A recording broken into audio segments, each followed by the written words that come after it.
Good afternoon and welcome back to Briefing 5P 2020.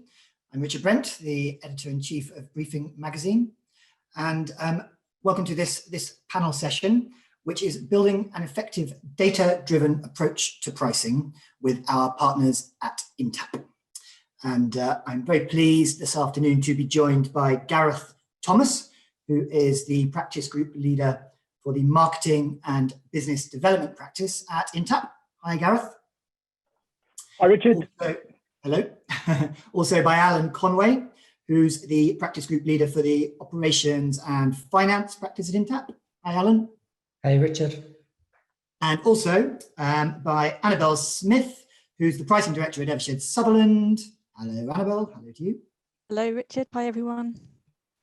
And last but not least, Rebecca Richter, Head of Client Engagement at DAC Beachcroft. Hi, Rebecca. Hello. Hi, everyone. And we're going to have quite a wide-ranging discussion here about pricing challenges and practices. But we're going to start off with a couple of short case study style presentations, getting the perspectives of both Rebecca and Annabelle.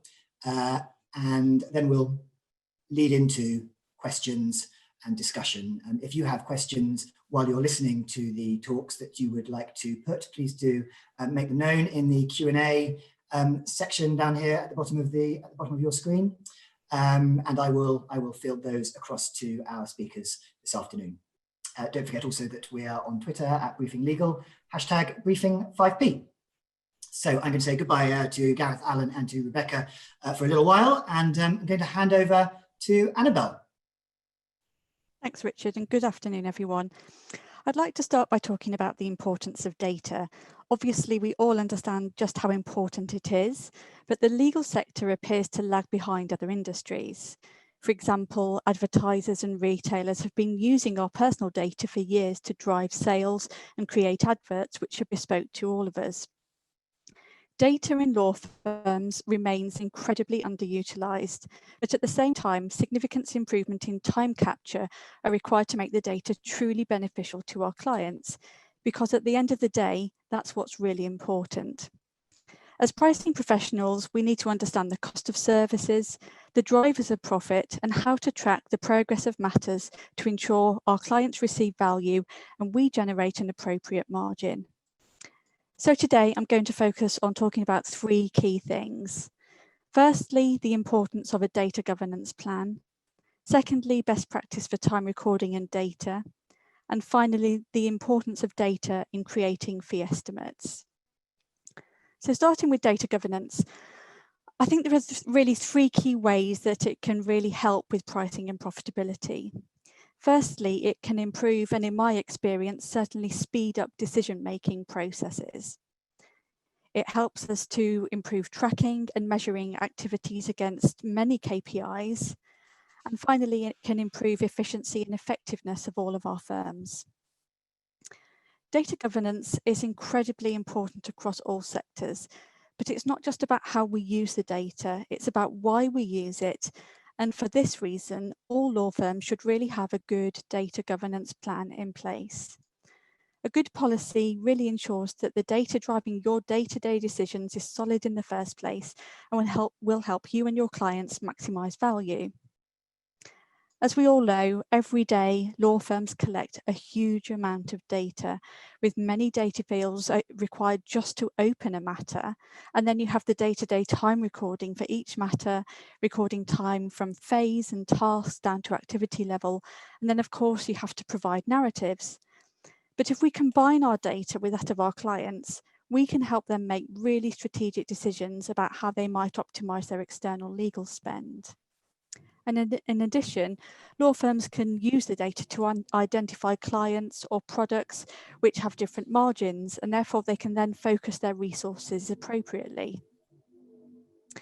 So really, in terms of my tips about how you build a data governance policy, I do think it's easier than it sounds.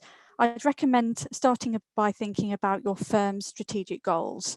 So whether that's improving profitability, thinking more about your client relationships, investing or divesting in particular types of work, or a combination of all three of those? And then you need to think about the key data points that underpin these areas and consider the best way of storing your data beside your practice management system. So often the data can be taken into a data warehouse, but you need to think about how robust your storage solution is. And importantly, how easy is it for your finance teams, your pricing teams, or your marketing teams to mine that data and get great value from it? So my second point today is, as I said, is about the importance of time recording. And you'd think that time recording would be so easy, but so many lawyers find it really challenging, either because of systems or a lack of training.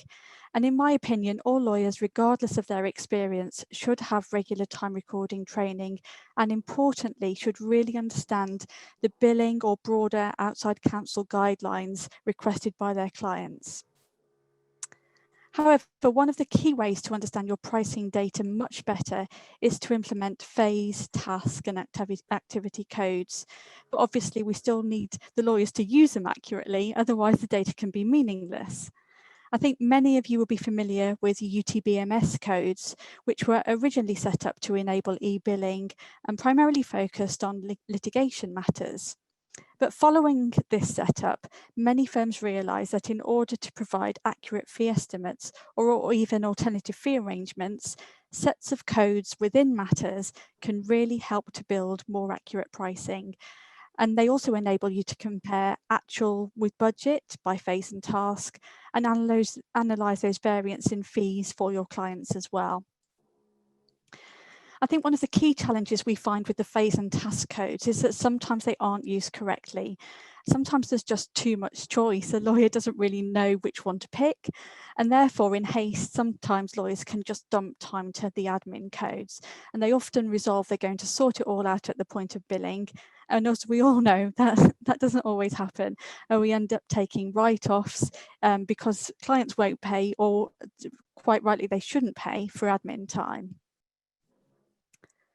I think the other key thing we're seeing across the sector is that there's an increasing uptake in AI in order to analyse narratives, as lawyers might be able to more accurately describe an activity or of a phase and task rather than just selecting a predefined one.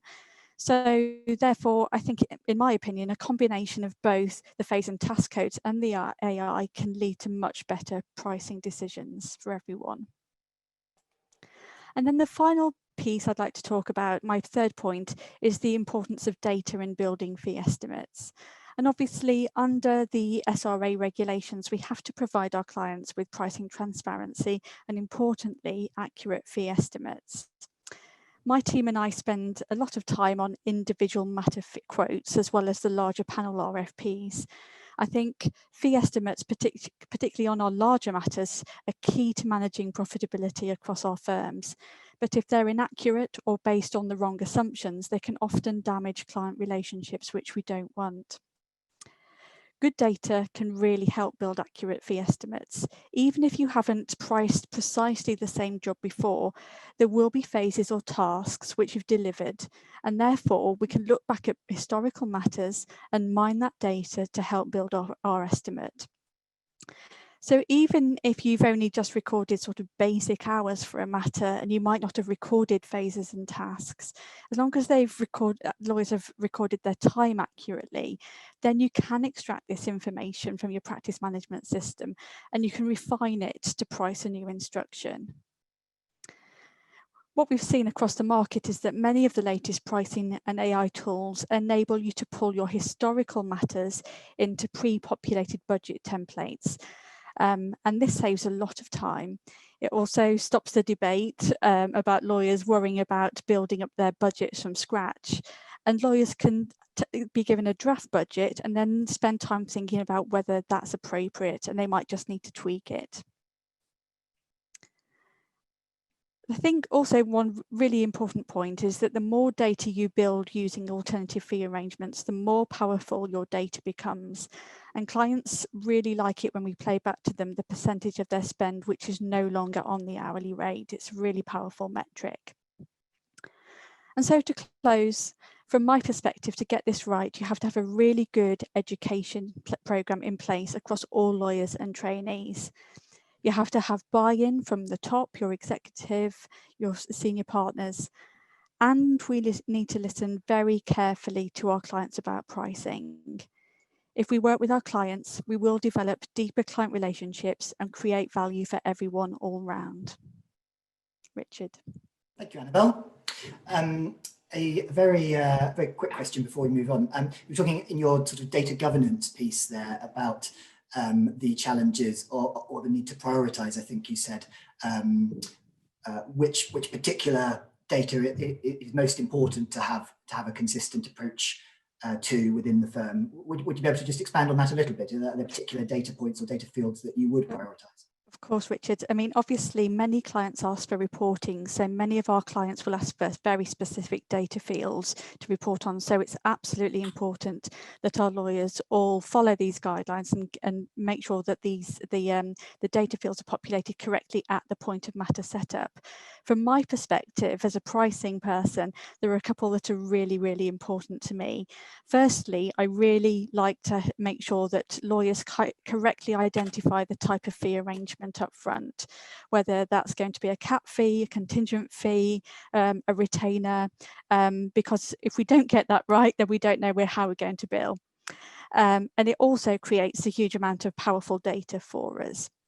Secondly, and also equally important, is the fee estimate.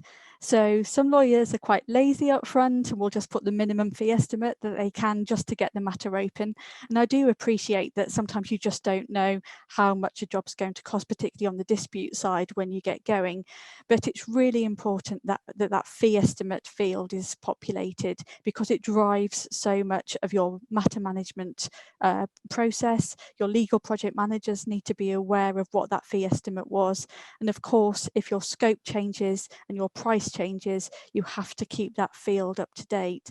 So from my perspective, that's one thing that lots of firms can really improve on, is getting those two particular data fields as accurate as possible. Okay, thank you very much. I can see we've got some questions coming in already. I'm going to wait to put those to you a little later once we've heard from Rebecca, if that's okay. So I'm going to say goodbye to you very briefly and welcome Rebecca back. And Rebecca, it's over to you essentially for your initial thoughts. Thank you, Richard. I thought it would be useful just to touch on what we're seeing in the market today that impacts on how we price and how we use data to price. And I think for me, the key word here really is change. So firstly, the changing role of legal buyers. Secondly, the changing role of our lawyers. And thirdly, the change in how firms and clients are using technology and data. And that's all against a constantly changing economic backdrop that I'm sure many of us wouldn't have predicted 9 months ago. With all this, there are clearly opportunities and challenges, and let me touch on them in turn.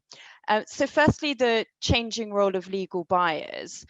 What is clear for all of us is that clients should be at the heart of all of the pricing decisions that we make, even if price isn't always identified as one of the main drivers for selecting a law firm. Interestingly, we have a client listening program where we go out and seek feedback from our clients, and wider studies show this as well, that price is not the #1 factor in choosing a law firm to work with or when retaining a law firm. So I suppose the question then is what? Well, what is? From our view, we see clients wanting legal advisors who understand their business, their sector and their market, legal advisors who are agile and responsive to changes in market demand, and legal advisors who deliver exceptional service and value. And what we're often seeing is a disconnect between those buyers of legal and the sellers of legal. And for those buyers of legal, we need to understand who is buying our legal services and what their strategy is for buying. We know that a need of an in-house lawyer is often very different to the need of a procurement team, or indeed the needs of the CFO.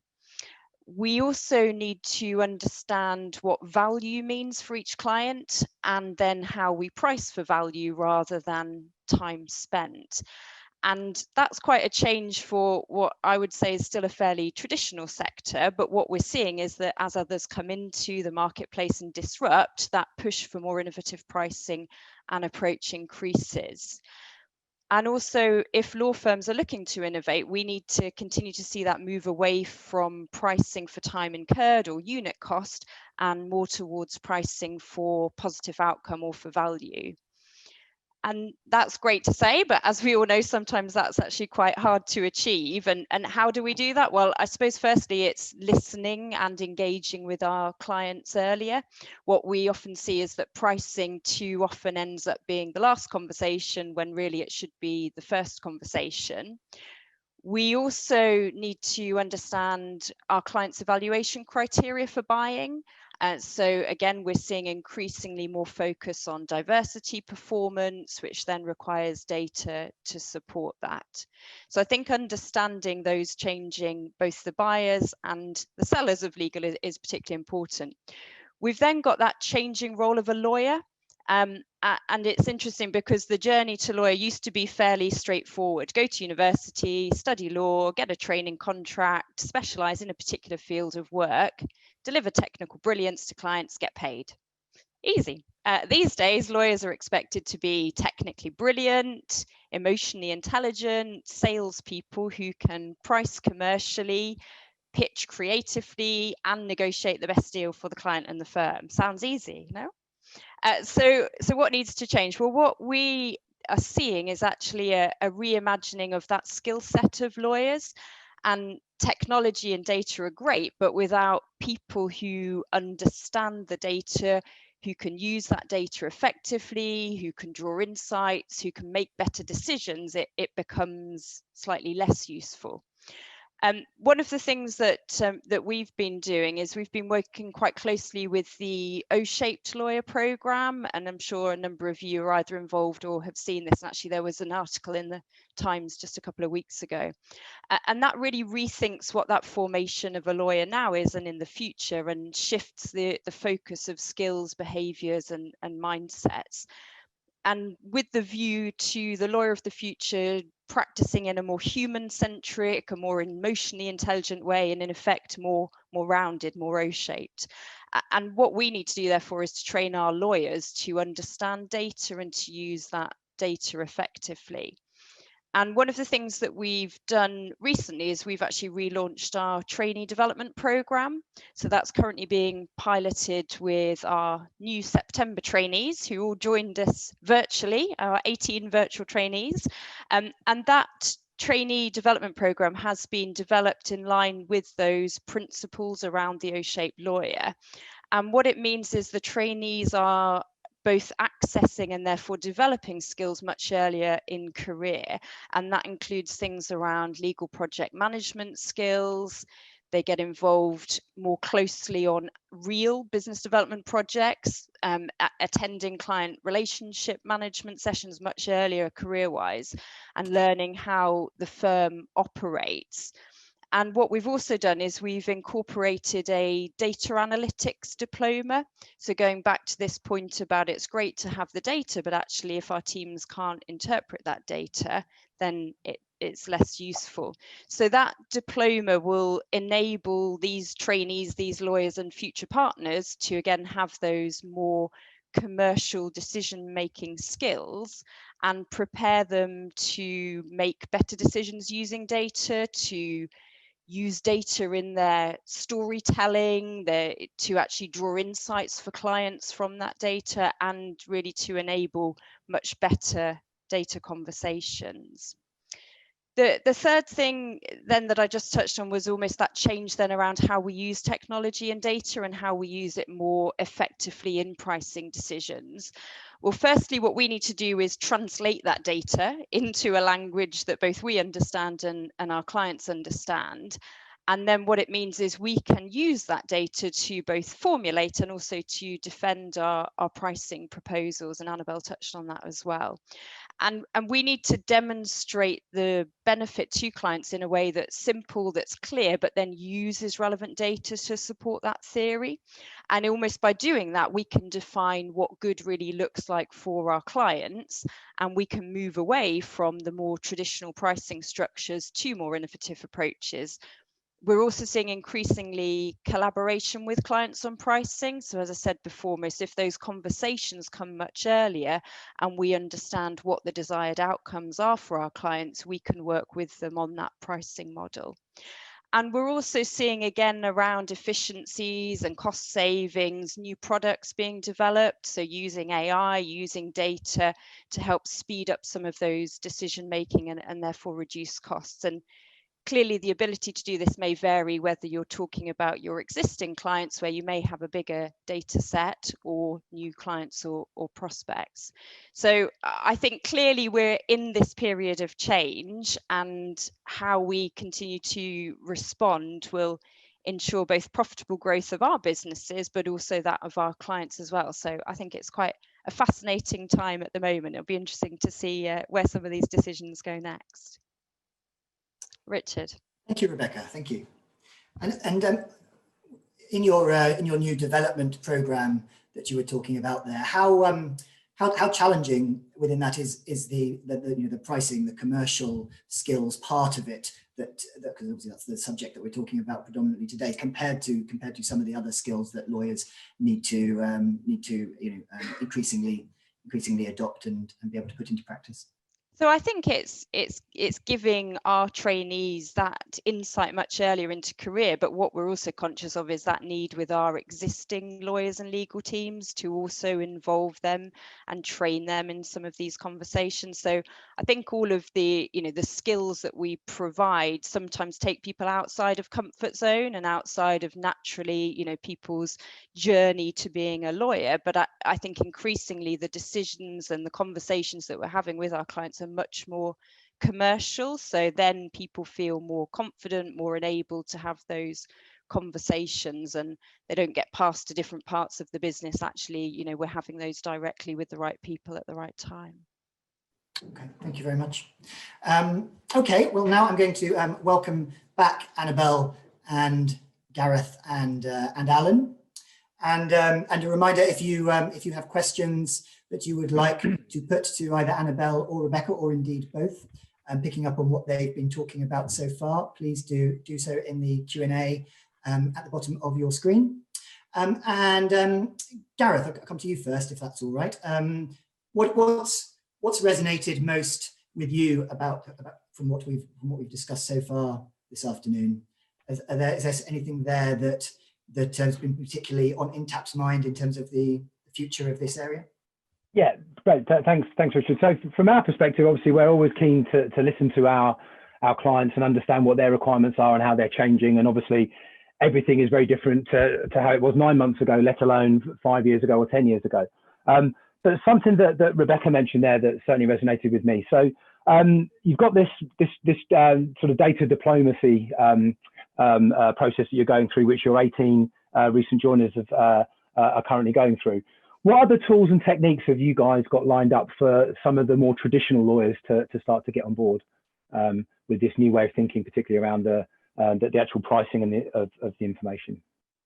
Yeah, no, thank you, Gareth. It's a good question. I think a lot of this goes back to almost some of what Annabelle was talking about in terms of education and skill set. So actually it's almost finding ways to, whether that's from using our own teams internally, whether it's working with different training providers, whether it's working with our L&D teams, but actually saying what do we want that skill set to look like, and what are the gaps now, and then finding ways to plug that. And as I say, actually some people will find that they never went into law to be a salesperson and to be having pricing conversations conversations, and for other people actually, you know, it builds on their ability to build relationships with people and connect. So I think it's trying to not say that, you know, this is one approach across all of our teams, but actually to equip and enable teams to have better conversations, and that we provide those, you know, those tools and that training and skills in order to have those conversations.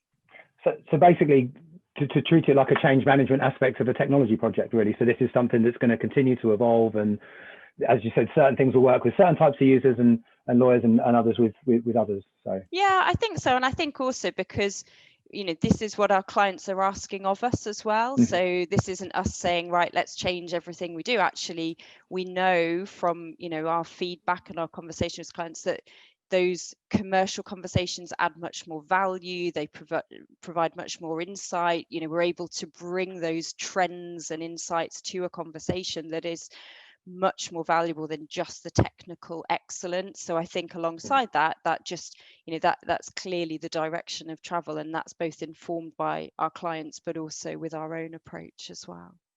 Excellent, thank you. I don't know, Annabelle, if you sort of see anything similar.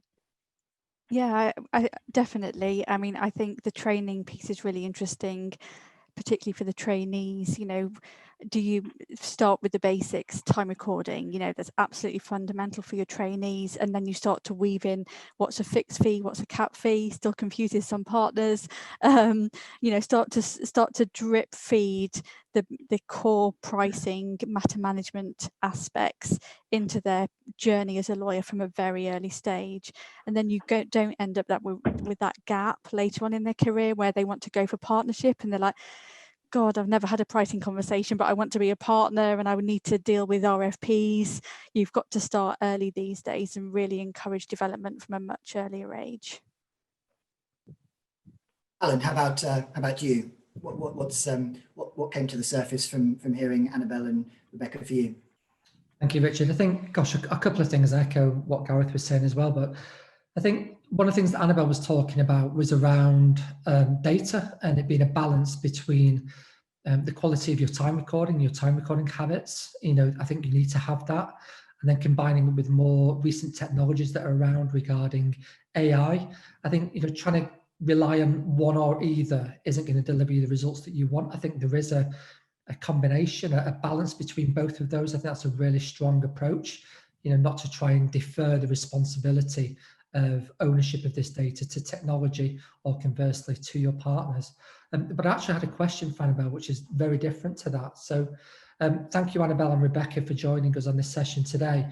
For me, I think it's really interesting to see this an evolution between where we're seeing, or I think we're seeing is the evolution of pricing function, how more closely aligned they are with the kind of business development and marketing function.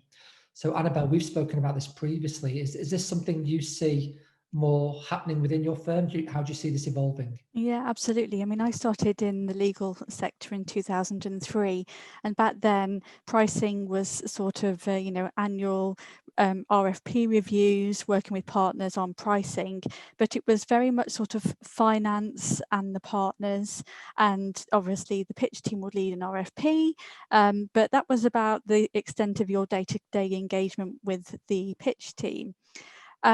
I think that started to really change probably around 2007-08, and certainly into the credit crunch, when we all came together to start to think about how we help our clients more in that situation, but how do we importantly protect our revenue and our margins. So I saw a real shift then of working with finance and marketing and pitch far more closely together.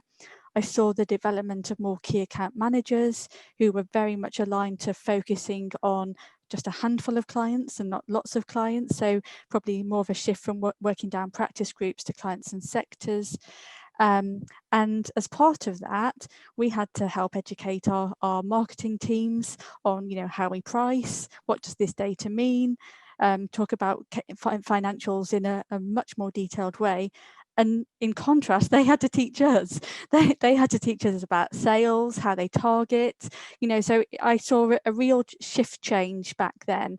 And I think that's just constantly evolved since then of teams working far more closely on a day-to-day basis. And in fact, whilst I obviously work closely with our finance team, I spend the majority of my time working with our pitch and marketing and BD people these days, and obviously partners. And primarily as well, our marketing and BD teams are very much talking to partners on a daily basis. So I want those people to be on message about what activities we're doing, what are the latest AFAs to be looking at, how do we create change for our clients, how do we help our clients. We all need to be working together. So it's been quite an interesting but dramatic shift in that time period. I think also, just to add to that as well, we're seeing teams being much more client facing in those direct discussions as well. So as well as almost a joining up of our own internal, whether that's across finance, MI, pricing, business development, HR. I mean, I think all of those teams come together, but actually it's who are the right people that should be talking to our clients about the right topics. So actually bringing our data experts into those conversations, bringing our IT experts into those conversations. So I think, again, not expecting, one of our client partners to necessarily be able to talk to areas that might not be their area of expertise, but actually to bring in specialists. And I think that has changed probably in the same way, Annabelle, that, the bringing together of the wider business services teams also. Absolutely. In terms of being much more client facing and in those discussions, and with also our peers at clients. So actually our procurement teams talking to the procurement teams at the respective client. And if we understand what they need, it becomes a much easier process. So I think that has broadened and opened out quite a lot as well. Yeah, definitely. There's definitely far more these days. Partners take us, the pricing team and marketing, onto the pitch panels. So it's not just partners or lawyers. They've got the operational teams who are actually going to help deliver for them, which I think most of us really enjoy. And also when it comes to the point of negotiations as well, partners really value our input as well. So that's a key part of the role that I really enjoy as well. Annabelle, just out of interest, how long ago then did partners start to take the various key supporting functions out to these pitches? Is it the last 18 months? Is it longer back? I think I went to my first one probably around 2013. Okay, so a few years ago, but admittedly it didn't happen that often. These days, I think the operational teams, when partners are selecting the pitch teams, certainly from my perspective, we are some of the key people that they want in those meetings. Mm-hmm. Yeah, and I think it's also having that ability to demonstrate, whether it's through a tool or functionality. So actually having someone there who can bring up a dashboard and draw some immediate insight live on screen, real time, whilst we're talking about something. That becomes very powerful, rather than a sort of static PowerPoint that everybody's seen and doesn't really feel very much. So I think actually having that live interaction with data is quite important. Yeah, excellent. How would you describe whether the technology in the pricing space sort of is at the moment compared to how you might like it to be, or where you think it could go? The reason I ask that is because you mentioned, both of you I think mentioned artificial intelligence and applying that to pricing. When we do our annual legal IT landscape survey, when we did that last year, which was around about this time, only 1% of the people we surveyed said they were looking at applying AI to matter pricing. Obviously, they were looking at applying AI to lots of other different things, but that was quite low down the list. So I just wonder where you think the technology is at the moment on that, and maybe in terms of maybe a question for Intapp as well. Yeah, I've seen quite a lot of the pricing tools out there on the market in recent years. I think they've certainly come on leaps and bounds compared to a couple of years ago. Many of them are able to price alternative fees. Certainly on matter management, a lot of them are much stronger than they used to be, really good. I think the thing comes down to cost a lot of the time. So a lot of the time you can price in an Excel spreadsheet, and certainly that's a lot of the way that we price our quick and dirty matters. Quick spreadsheet, off you go. It comes down to cost, I think, for a lot of firms. That's probably why firms probably haven't embraced it as much. I know a lot of firms need to get their data in order first before they can then implement a tool. So it's a little bit chicken and egg, but I think those firms that are advanced in their data solutions, good quality data, they're going to push onto these technology platforms quicker. The AI side is really interesting. You know, we all know some of the big names on the market, and I think initially people are a little bit, oh, is that really going to give me the result that I want to see? Is it going to be useful? And I think until you get in and maybe have a pilot of some of these tools and you really start to see the value, then they're more likely to get taken up. But again, it's just capital outlay initially that I think people think, am I going to get value from this when I can do it in a spreadsheet?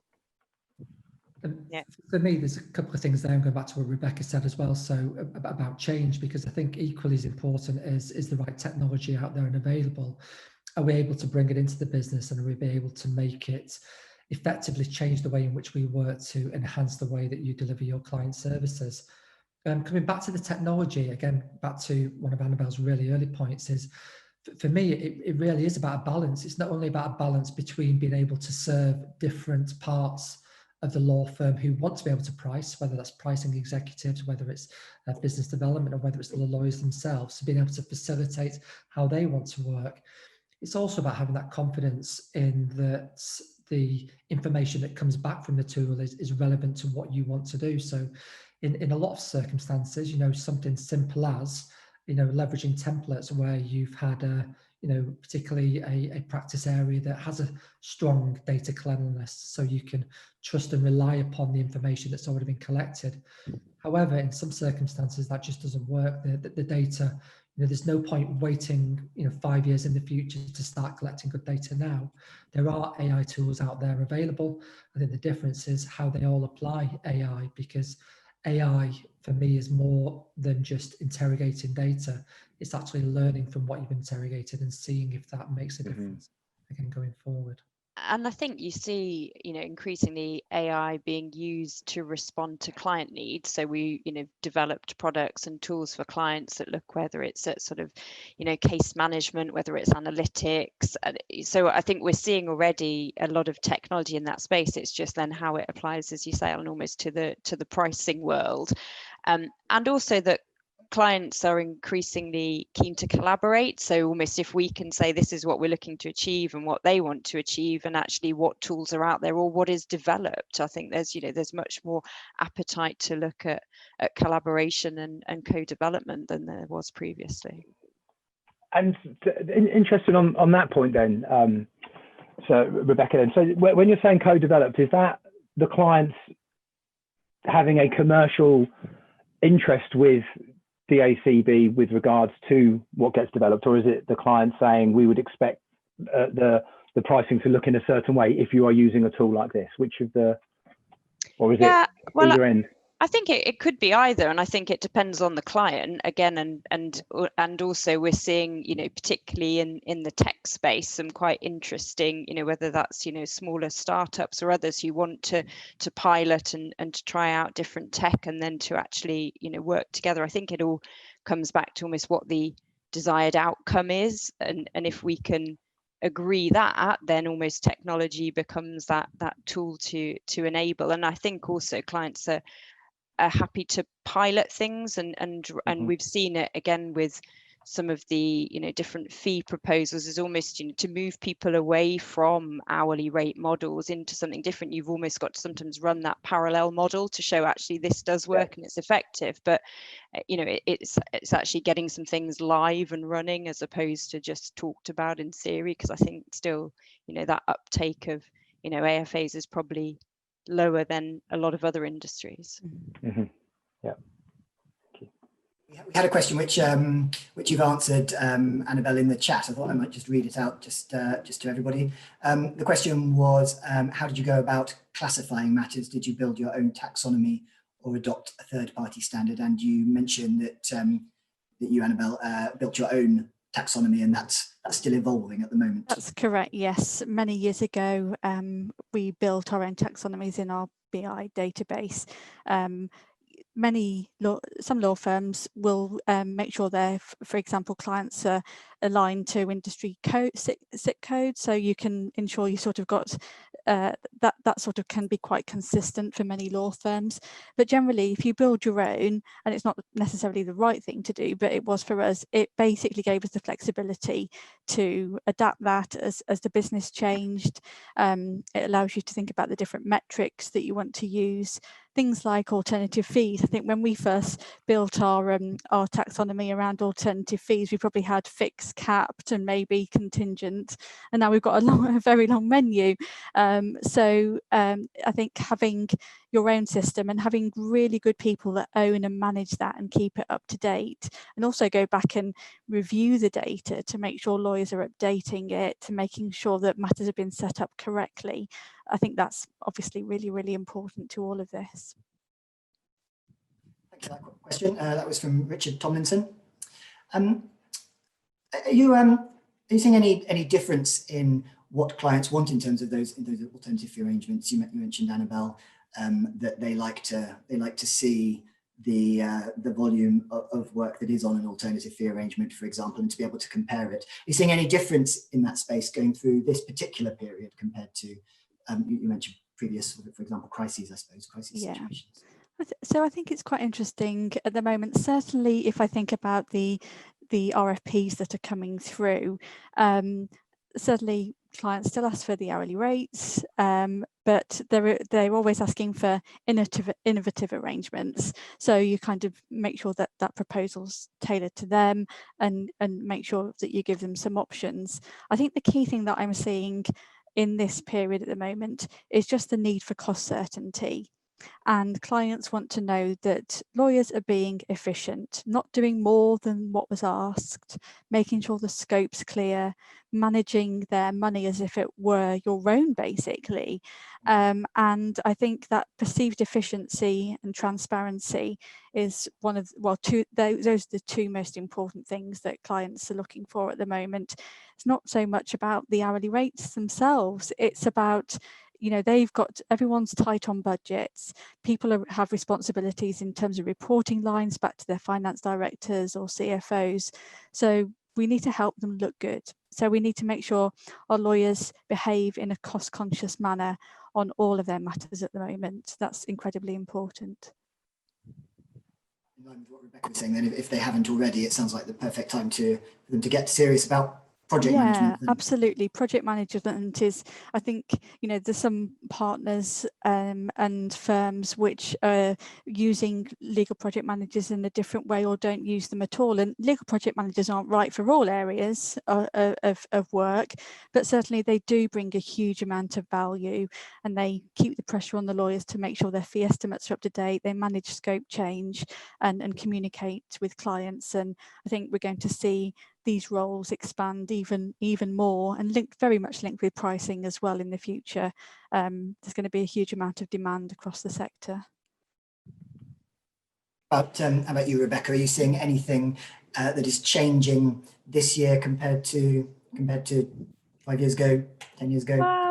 I think price and value are always up there, aren't they? I mean, you know, legal buyers are cost conscious, as Annabelle says, so I don't think that has necessarily changed. I think it's probably, you know, to the point, it almost what is the desired outcome. So whether it's, you know, projects that are having to be fast tracked because of what's happening, you know, around us, whether it's things that need to be completed sooner. So I think getting to the point where we may price in a slightly different way if actually we understand what that end outcome is. And I think also, you know, that it's about that being a bit more creative sometimes with risk sharing. So if, you know, if the market is not as stable, what does that look like? Which industries are, you know, are suffering? And I think there's, you know, there's some interesting conversations that are happening, and I think, you know, we are there to help our clients navigate through that and to have those conversations and understand, you know, expectations, and sometimes it might be about speed of delivery, sometimes it's about, you know, quality, diversity, whatever it is, but I think understanding that. And so we haven't seen huge differences in responding to now. I think it's more it's a constant conversation, and there is always you know, the review of what, you know, what does value really mean, and how do we price value. We have another question. I can't tell you who it's from. It's from someone who's chosen to be anonymous. How would you advise charging for legal project managers if you do? Does this time simply get written off, or sorry, as would have typically been seen as it would have been a behind the scenes admin cost by clients, or are clients willing to pay for that legal project management now on a complex transaction? That could be for both of you, I think. Yeah, so I think it definitely depends. I do think many clients see as admin and don't want to pay for it, and I completely respect that, especially if it's sort of low-level routine stuff. But then that sort of administration can be done by your more junior legal project managers as they're learning. It's really important. I have seen many examples where we've been able to charge for complex transactions, especially where you've got a legal project manager who was an ex-lawyer, so they're able to add extra value because they really understand the nature of the matter. They can play more of an advisory role as well as do the matter management. So I do think it varies significantly, but I do generally I think clients do see it as more of a value add. Yeah, I think it's also building, as you would with any scope of work, when you understand almost, what the scope is, what the budget is, what the goals, what the risk sharing is, and then, we build the right team to deliver that. So I think it's almost getting to the point where you have a level of trust with your advisors that actually you want to deliver this client A, we're going to get that result for you, but what the makeup of our team looks like will ensure that we deliver it effectively. So I think where you can, building that in and being transparent, I think is really important. And related to that, how closely does this is also from the audience? How closely does the pricing team in your firm work with the LPM and resourcing teams? Maybe you could give us sort of a little summary of what that structure looks like, perhaps. Annabelle. Yeah, sure. So I have a team of 4 based in the UK. We cover off the international side of our business, so work very closely with our US pricing team. There's 5 of them based in Atlanta. In terms of our legal project management teams, they're set out by practice group across the firm. So that's helpful because they really get under the skin of their specific practice and product group lines. In terms of how we work with them, a lot of the time it's at the upfront pitch process when that RFP comes in. So we'll work with them firstly to make sure that they have capacity to deliver that matter if we're successful, particularly if it's a large transaction. And then secondly, obviously, we'll look at the scope of work with them and just make sure that they feel comfortable with hours assumed and whether or not we need to look at particular value adds. So yeah, we work closely with them. It's not, I probably work more closely with pitch on a day-to-day basis, but certainly LPM is one of our key stakeholders. And I would think similarly, for us, it's about the right teams working together almost as needed. So our tender teams and our finance and pricing teams, none of these can work in isolation. And then when it comes to the resourcing model that sits around it, actually, there's a number of different factors that come in, both in terms of capability and and also capacity. So then looking at what other options we have, if we need to draw on additional resource. So yeah, I think all of these, it's just about having those conversations earlier on with whatever opportunity is being discussed or looked at with a particular client, whether existing or prospect.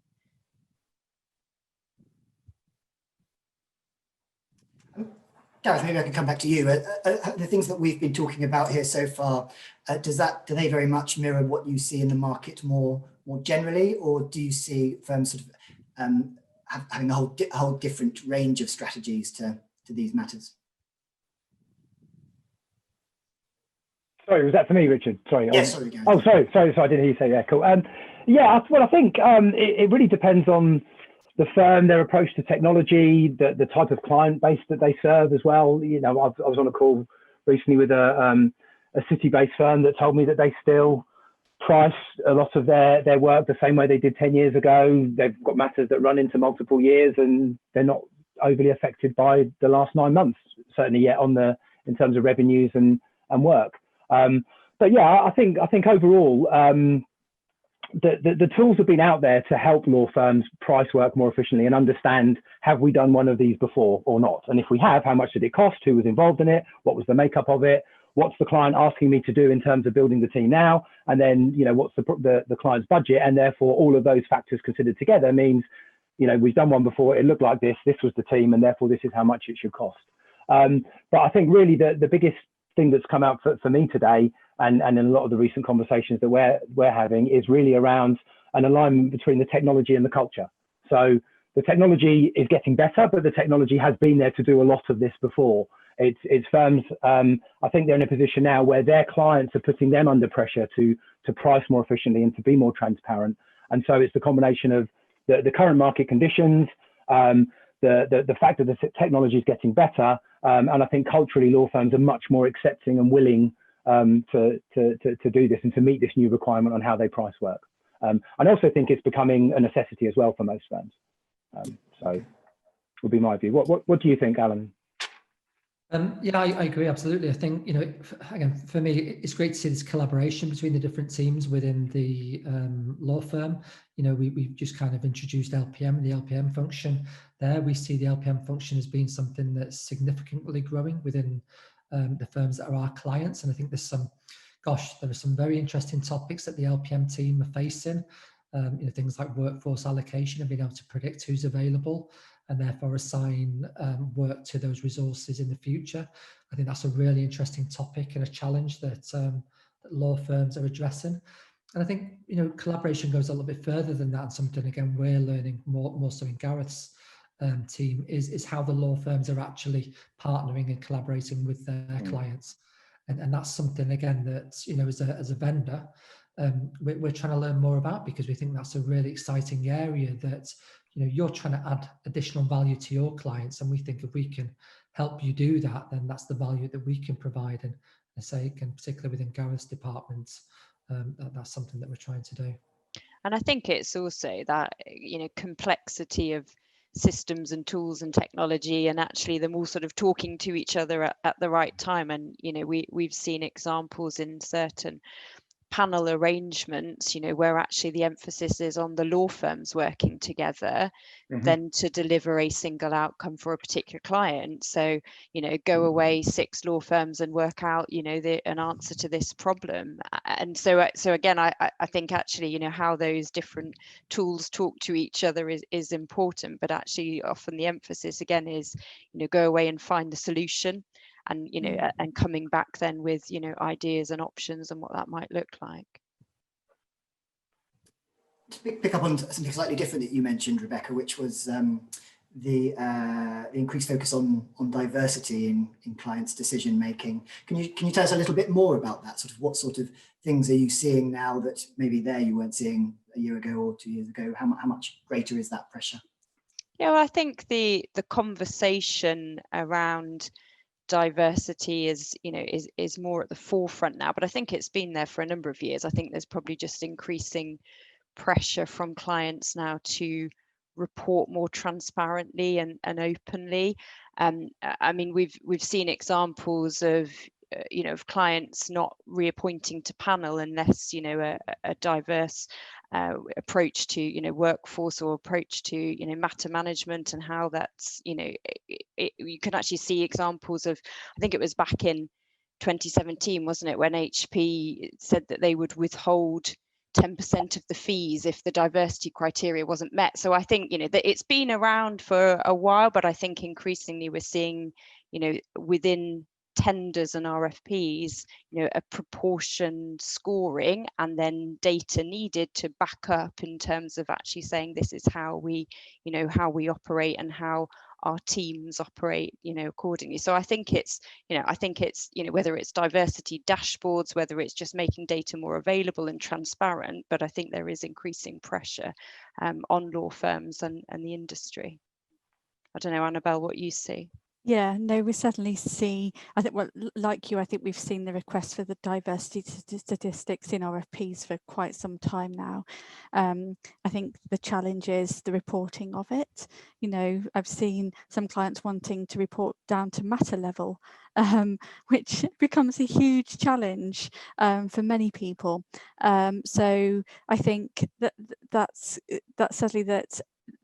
It's going to be a real challenge that face many law firms going forward. If you haven't got the data to begin with, how on earth do you report on it? And therefore, are you losing competitive advantage? Are you losing panels? Are you losing clients as a result of it? So it does need to be addressed. As much of a data challenge there then as the challenges that you were identifying earlier. Yeah. In terms of making sure that people manage it correctly. Do you have any closing thoughts, Gareth or Alan? No, I think for me, I'd just like to thank both Annabelle and Rebecca for joining us today and for sharing their experiences and insight as to how they're leveraging data for both either pricing or client engagement. For me, it's been really, and also, and again, going back to the collaboration, it's been great to see actually how these two kind of teams are working more closely together. I think that's what's exciting for us going forward. Gareth? Yeah, absolutely. I'd certainly echo that again. Thank you both to Annabelle and Rebecca for sharing everything that you have today. This is a fast-changing area. As I said, a lot of the technologies to do these in-point solutions have been available for a while. It's just now the need to actually bring it all together into one place and to have it aggregated. And because I think law firms' clients are only going to get more demanding, they're going to demand more transparency, and they're going to expect more information and more data in this area. So how everyone continues to work together, I think, will help decide the successful firms and the firms that aren't quite as successful, I think. We do actually have a closing question in the final few moments. When matters span several practice areas and there's a lead area, are you finding that other teams buy into the pricing approach? Could you take that one first, Annabelle, maybe? Yeah, no, sure. Obviously, this comes up day to day. I think it's the key thing is getting the leads leading each area onto a call and discussing to make sure we all agree the approach. Everyone's comfortable with the price, the budgets for their area. So I think that that takes time. Coordinating people is a lot of the time how I spend my days, getting buy-in from everyone. But it's really important, because if you don't do that, you agree a budget without consulting more broadly when you're not an expert, maybe in a tax team or a pensions team, and you might have completely got their budget wrong. It can cause client issues for the client as well in terms of price. I think it's also the understanding though that work types are different. So if actually the collective is we need to achieve a 5% reduction, how different practice teams do that may differ dependent on the work type and the way that those teams are resourced. Thank you so much for sharing so much information there. Thank you to Annabelle Smith from Eversheds Sutherland and Rebecca Richter from DAC Beachcroft, and of course to Gareth and Alan from our partner this afternoon, Intapp. Thank you very much for joining us, and I'll see you at the next session. Bye-bye. Thanks, everyone. Thank you. Cheers. Bye.